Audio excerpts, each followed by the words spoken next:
মন্ত্রিসভা সম্প্রসারণের কাউন্টডাউন, যোগ্যতাই হোক মন্ত্রী নির্বাচনের একমাত্র মাপকাঠি। তদবির বনাম পারফরম্যান্স, হুবু মন্ত্রীদের দিকে জনতার পয়েন্ট ব্ল্যাঙ্ক প্রশ্ন। শিলচরের জমাজল ও ভাঙা রাস্তা, ঠিকাদার সংস্কৃতির খেসারত দিচ্ছেন আম জনতা। পদের মুহ বনাম সুশাসন, ক্ষমতার অলিন্দে কার কপালে জুটবে মন্ত্রিত্বের চেয়ার? নমস্কার, আপনারা দেখছেন ঈশান বাংলা পয়েন্ট ব্ল্যাঙ্ক। আগামী 5 জুন অসমে নতুন মন্ত্রিসভা গঠন হতে চলেছে। মুখ্যমন্ত্রী হিমন্ত বিশ্ব শর্মা নিজেই এই বড় খবরটি জানিয়েছেন। আর এই খবর আসতেই আমাদের কিছু বিধায়কের মধ্যে হুড়োহুড়ি পড়ে গেছে। কে মন্ত্রী হবেন, কার কপালে দাপুটে মন্ত্রিত্বের চেয়ার জুটবে, তা নিয়ে পর্দার আড়ালে জোর তদবির চলছে। শীর্ষ নেতৃত্ব কাকে মন্ত্রী করবেন তা 2-1 দিনের মধ্যেই পরিষ্কার হয়ে যাবে। কিন্তু আসল প্রশ্ন হলো, যারা মন্ত্রী হওয়ার জন্য দিন রাত এক করছেন, দলের আদর্শ মেনে শাসন চালানোর মতো ন্যূনতম যোগ্যতা বা পারফরম্যান্স কি তাদের আছে? অসমে বিজেপির ডবল ইঞ্জিন সরকার চলছে টানা 10 বছর ধরে। জনগণ পরপর 3 বার বিপুল ভোট দিয়ে এই দলের উপর ভরসা রেখেছেন।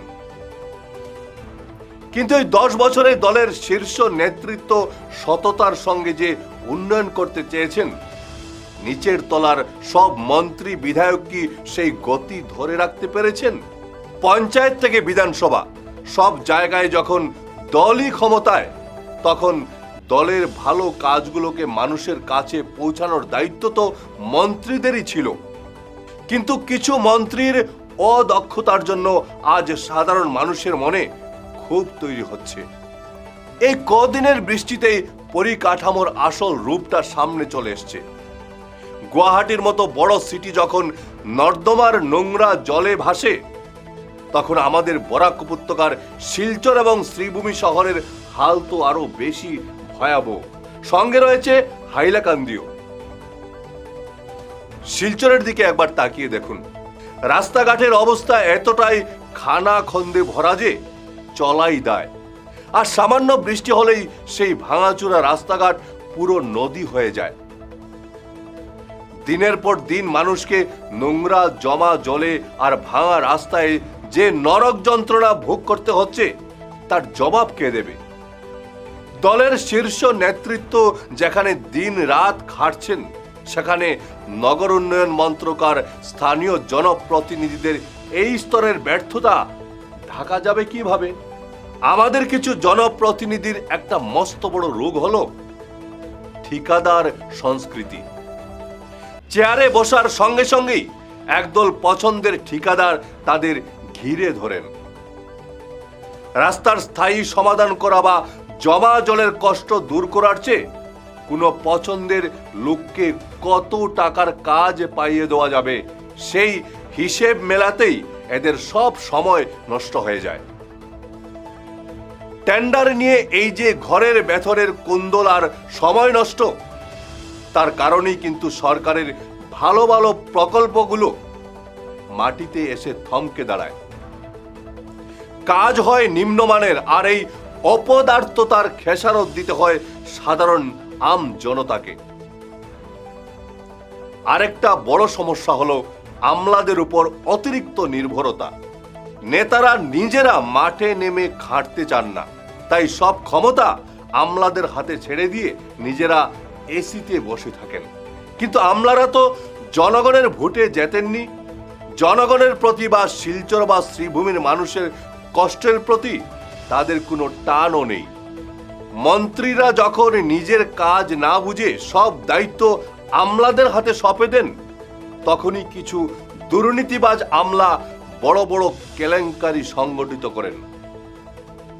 আর দিন শেষে সেই সব আমলাতান্ত্রিক গাফিলতির দায় এসে পড়ে সরকারের ঘাড়ে। জনপ্রতিনিধিদের উদাসীনতার সবচেয়ে বড় প্রমাণ হলো শ্রীভূমি শহর। বরাক উপত্যকার 13 জন বিধায়কের মধ্যে 4 জন বিধায়কের বাড়ি এই একটি শহরেই।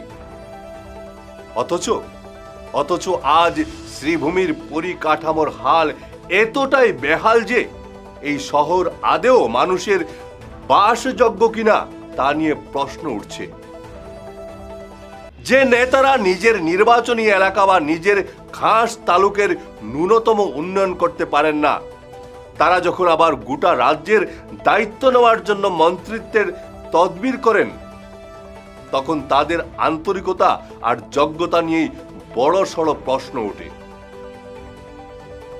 মানুষের সেবা করার জন্য শুধু বড় পদের বা মন্ত্রিত্বের মোহ কেন?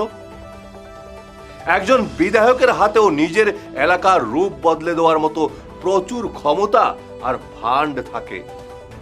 দরকার শুধু সদিচ্ছা আর দলের প্রতি সততা।